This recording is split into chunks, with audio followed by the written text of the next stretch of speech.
અહીંયા આગળ જે ખોદકામ ચાલી રહ્યું છે, ગટરના પાઇપલાઇન નાખવાનું કામ ચાલી રહ્યું છે, જેસીબી વાળા જે કામ કરી રહ્યા છે, તો તમે જોઈ શકો છો કે અહીંયા આગળ કેટલા પ્રેશીના અદાણીની લાઈન જે છે ગેસની જે લીકેજ થઈ ગઈ છે. હવે અહીંયા આગળ કોઈ આગજનીનો કે તેવો બનાવ બની જાય તો આનું જવાબદાર કોણ? તંત્ર કે અદાણી કે આ જે છે તંત્ર જે છે શું ખોદવાવાળાને શું અહીંયા આગળ કોઈ નકશો કે કંઈ આપતા નહીં હોય? એવી રીતના ખોદવાનું શું કરવાનું છે? અહીંયાના સ્થાનિક રહીશો સાથે આપણે વાત કરીશું. શું કહેવું છે તમારું આના વિશે? આ લગભગ ડ્રેનેજ લાઈનનું આ કામકાજ ચાલે છે ત્યારથી લઈને ટોરેન્ટ પાવરની અંદર પણ અહીંયા પ્રોબ્લેમ થઈ જાય છે. અદાણીનું ફૂલ પ્રેશર છે અને આ ક્યાંક ને ક્યાંક આ પ્રેશર દબાવવાનો ટ્રાય થઈ રહ્યો છે, પણ શું આ પરમાનન્ટ છે? આ જે પ્રેશર દબાવે છે છતાં પણ ઇન્સ્યુલેશન બહાર નીકળે છે. આ પ્રેશર ત્યાં વેરફાઈ રહ્યું છે શું આ જનતાના હિતમાં છે? અને આ નવી આંખે જોઈ શકો છો કે અહીંયા આગળ જે આ ગેસ જે આવે છે તેને દબાવવાનો પ્રયાસ થઈ રહ્યો છે. અને આ જો કોઈ આગ લાગશે કે તો એનો જવાબદાર કોણ રહેશે?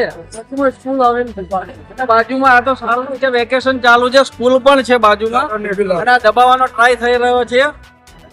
અને અહીંયા રહીશો મોટી સંખ્યામાં ઊભા થઈ ગયા છે કે આજે આમાં કોઈ જાનહાનિ થશે તો કોઈ આગજની બનશે તો આનો જવાબદાર કોણ રહેશે? અને કેવી રીતના દબાવવાની ટ્રાય કરી રહ્યા છે. આ ટોટલ લોકલ કોન્ટ્રાક્ટ છે, આ કોઈ પ્રોસેસિંગ કોન્ટ્રાક્ટ નથી.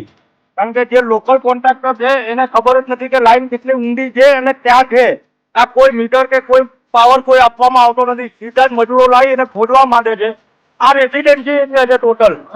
સામે બી રેસિડેન્સી ને આ બાજુમાં નથી. અહીં તો શું ખોદેલું છે? અહીંયા પાવર આ ચાલે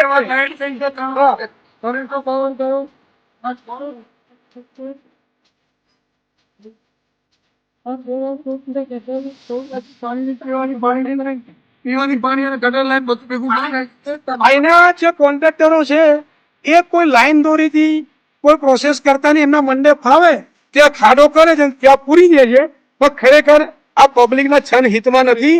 અહીંયા આજુબાજુના એરિયામાં રેશન અને બાજુમાં સ્કૂલ અને